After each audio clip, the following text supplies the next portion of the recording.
Kashmir T V کا بہت شکریہ کہ آپ نے اس اہم موضوع پر پاکستان کے مقبوضہ حصے سے جو لوگ جو پارٹیاں الیکشن کے خلاف کیمپین چلا رہے ہیں ان کو یہاں مدعو کیا۔ میں تمام پینلسٹ کو بھی ویلکم کرتا ہوں، شکریہ ادا کرتا ہوں کہ آپ لوگ یہاں آئے۔ اصل بات یہ ہے کہ پہلی تو بات یہ ہے کہ 1947 سے لے کے آج تک اس خطے میں جو بھی الیکشنز ہوئے وہ وزارت امور کشمیر کی مرضی، منشا اور طے شدہ جو ان کے منصوبے تھے ان کے تحت ہوئے، اور اس میں جو مقامی لوگوں کا حق رائے دہی ہے بنیادی طور پہ وہ ہمیشہ سے سلب ہوتا رہا ہے، اور حکمران طبقات مسلط اور ایک طرح سے سلیکٹڈ کیے جاتے رہے ہیں پاکستان کی طرف سے اس خطے کے اوپر۔ دوسری بات یہ ہے کہ جو ہمارے ہاں ایک رواج ہے عبوری آئین 1974 کے تحت، اس کی جو پہلے اس کو انٹرم ایکٹ کہتے تھے، 13th امینڈمنٹ کے بعد اس کو انٹرم کانسٹیٹیوشن کہنے لگے، تو یہ سارا لفظوں کا ایک ہیر پھیر اور ایک گورکھ دھندا انہوں نے انگریزی میں وہ ڈال کے تو ہمارے اوپر انفلیکٹ کر دیتے ہیں۔ اس کی جو پہلے آرٹیکل تھا 7 سب آرٹیکل 2 تھا، سب سیکشن 2 تھا، آج کل وہ سب سیکشن انہوں نے 2 کے بجائے 3 کر دیا ہے، جس کے تحت پاکستان کے زیر انتظام کشمیر میں کوئی بھی شخص، کوئی بھی سیاسی جماعت نظریہ علاقے پاکستان سے متصادم کسی قسم کی کوئی سرگرمی نہیں کر سکتی۔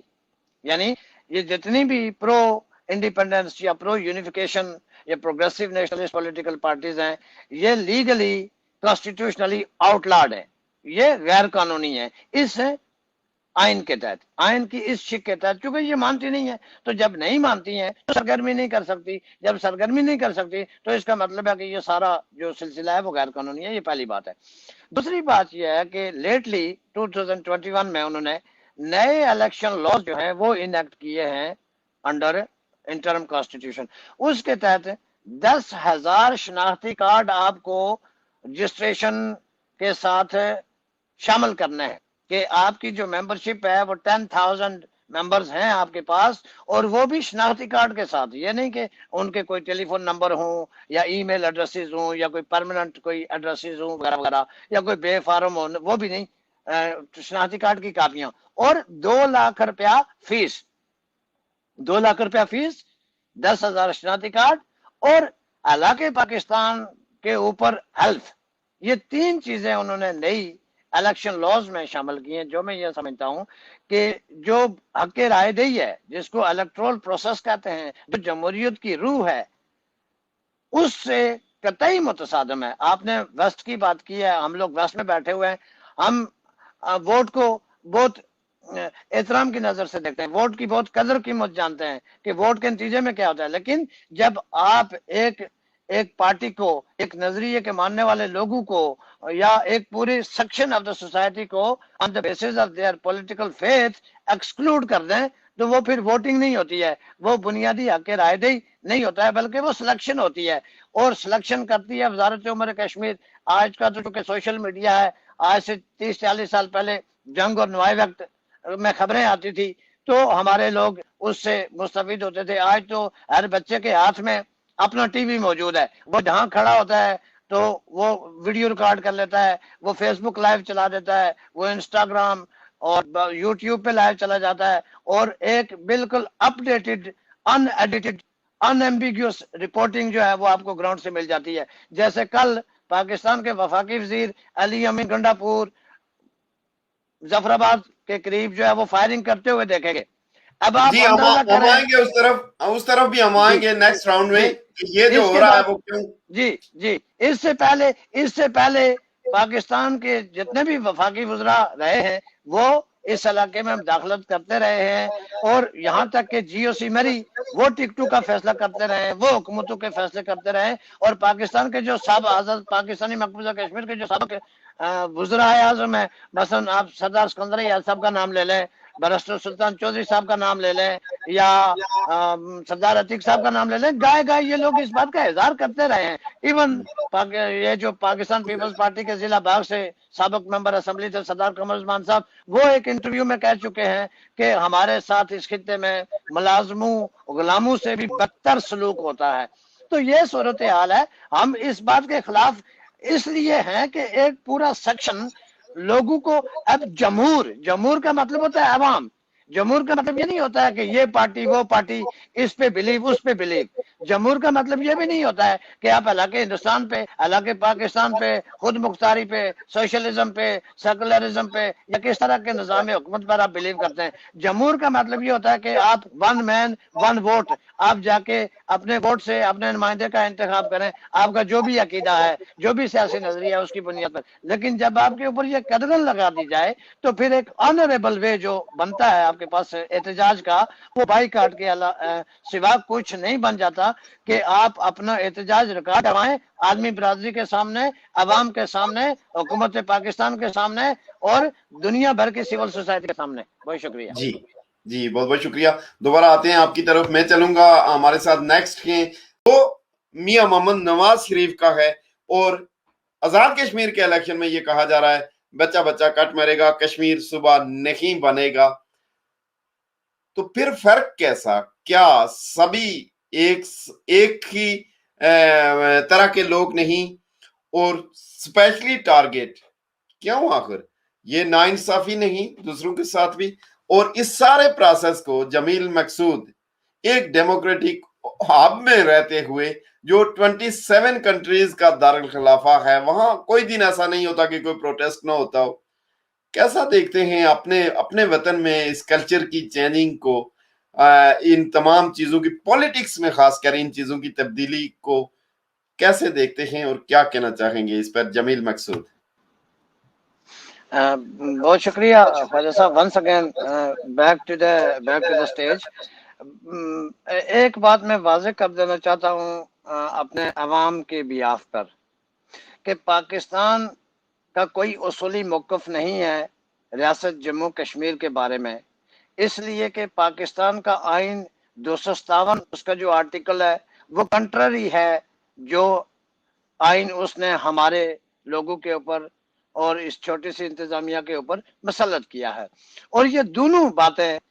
جو یونائٹڈ نیشن کا جو پروپوزل تھا, جو میتھڈالوجی تھی, جو میکنزم تھا, جو ریکمنڈیشنز تھی, جو ریزولوشنز تھی, جو پروسیڈنگ تھی, وہ اس سے متصادم ہے. جو کچھ یونائٹڈ نیشن سیکیورٹی کونسل, جو کچھ United nation commission for India Pakistan نے ان کو کہا تھا, انہوں نے اس کے برعکس کیا. پہلی بات تو یہ ہے. دوسری بات یہ ہے کہ جب ہم یہ سمجھتے ہیں کہ یہ ہماری ریاست کے اوپر یہ قابض ملک ہے, تو سب سے پہلے پھر ہم نے اس کے قبضے کو چیلنج کرنا ہے کہ آپ کا قبضہ ہی غیر قانونی ہے. آپ یہاں غیر قانونی طور پر بیٹھے, چاہے جائے کہ آپ یہاں پیپلز پارٹی قائم کریں, نون لیگ قائم کریں, یا تحریک انصاف قائم کریں, جماعت اسلامی قائم کریں, MQM قائم کریں, یا اور کوئی. کل کو 4 پٹھان جو ہے وہ وہاں نیشنلٹی لگے تو پختونخوا میپ اور ANP بھی قائم کر سکتے ہیں, یہ بھی کوئی بڑی بات نہیں ہے. لیکن ہم نے یہ دیکھنا ہے, آپ نے گلگت بلتستان اور اس خطے کی بات کی ہے, ان دونوں علاقوں کا جو سینیریو ہے وہ تھوڑا سا ڈیفرنٹ ہے, سلائٹلی ڈیفرنٹ ہے. مثلا 2018 کی بات ہے, پاکستان کا ایک پارلیمانی وفد برسلز آیا جس کی قیادت سید مشاہد حسین صاحب کر رہے تھے, اور اس میں فاروق چنائک صاحب بھی تھے اور تقریباً کوئی 11-12 ان کے MNAs تھے. تو وہاں جس وقت ہم نے یہ سوال اٹھایا کہ آپ گلگت بلتستان کو کس طرح مرج کر سکتے ہیں, کس طرح پروونس بنا سکتے ہیں, جبکہ یہ آپ کی انٹرنیشنل اوبلیگیشنز ہیں, اور POK کے بارے میں آپ اس طرح کے ڈراسٹک جو ایکشنز آپ نے لیے ہوئے ہیں, اس طرح کے ڈسکریمنیٹری لاز آپ نے کیے ہوئے ہیں, آپ نے پولیٹیکل پارٹیز کی وہاں برانچیں قائم کی ہوئی ہیں, اور مقامی لوگوں کو آپ نے ڈس انفرنچائز کیا ہوا ہے, ان کو پورے ڈیموکریٹک پروسیس سے باہر رکھا ہوا ہے. اور یہاں برسل میں آپ آ کے کہتے ہیں کہ جی یہ آزاد کشمیر ہے, یہاں خوش اور خوشحالی ہے, اور سارا پرابلم جو ہے وہ دوسرے پارٹ میں ہے. جبکہ گلگت بلتستان میں بابا جان جو ہے وہ اس وقت جیل کی 50 سال کی اور 90 سال کی قیدیں کاٹ رہے تھے, بابا جان, حسین رمل اور باقی ان کے احباب. تو بعد میں جس وقت وہ پروگرام آف ہوتا ہے تو فاروق چنائک صاحب ہمیں سائڈ پہ لے جاتے ہیں اور کہتے ہیں, پہلے تو انہوں نے کہا کہ جناب میں بھی کشمیری ہوں, اور دوسری بات یہ کہی کہ جی آپ نے بالکل درست سوال اٹھایا ہے, اور میں آپ کو یہ ایشور کر کے جا رہا ہوں کہ پاکستان کی کوئی بھی جماعت, کوئی بھی حکومت